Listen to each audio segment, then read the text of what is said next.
తెలంగాణ రాష్ట్రంలోని రైతులకు రాష్ట్ర ప్రభుత్వం ఒక కీలక నిర్ణయం తీసుకొని తీపి కబురు అందించింది. ఎంతో కాలంగా ఎదురుచూస్తున్న రైతు భరోసా నిధుల విడుదలపై ఎట్టకేలకు ముహూర్తం ఖరారైంది.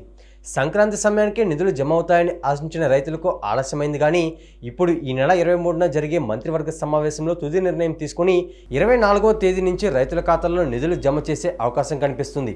ముఖ్యంగా గత సీజన్లో ఇప్పటికే రైతు భరోసా పొందిన రైతులందరికీ ఈసారి కూడా తిరిగి నిధులు జమ చేయాలని ప్రభుత్వం భావిస్తుంది. ఇదే సమయంలో శాటిలైట్ సర్వే అంశం చర్చకు రావడంతో కేవలం సాగు చేసిన భూములకే సాయం ఇవ్వాలనే వాదన కూడా మొదలైంది. సింథటిక్ ఎపర్చర్ రాడార్ టెక్నాలజీ ఆధారంగా శాటిలైట్ మ్యాపింగ్ సర్వే చేసి నిజంగా సాగు చేసిన భూములను గుర్తించి వాటికే సాయం అందించాలని ప్రతిపాదనపై కూడా మంత్రివర్గ భేటీలో చర్చించి తుది నిర్ణయం తీసుకున్నారు. రబీ సీజన్లో వరి నాట్లు మరియు ఇతర పంటల సాగు చేసి ఇప్పటికే 2 నెలలు దాటిపోయింది. అధిక విస్తీర్ణంలో సాగైన వరి పంట కొన్ని ప్రాంతాల్లో పొట్ట దశకు చేరుకుంది. ఎరువులు, పురుగు మందులు కొనుగోలు చేయడానికి రైతులు, వ్యాపారుల వద్ద అప్పులు చేస్తూ వ్యవసాయం కొనసాగిస్తున్నారు.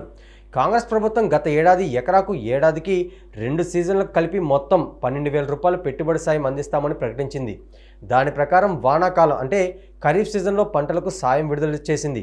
ఖరీఫ్ సీజన్లో రాష్ట్ర వ్యాప్తంగా 69,39,548 మంది రైతులకు ఎకరానికి 6,000 రూపాయల చొప్పున మొత్తం 8,744.13 కోట్లు విడుదల చేసి దాదాపు 1,45,73,000 ఎకరాలకు నిధులు జమ చేశారు.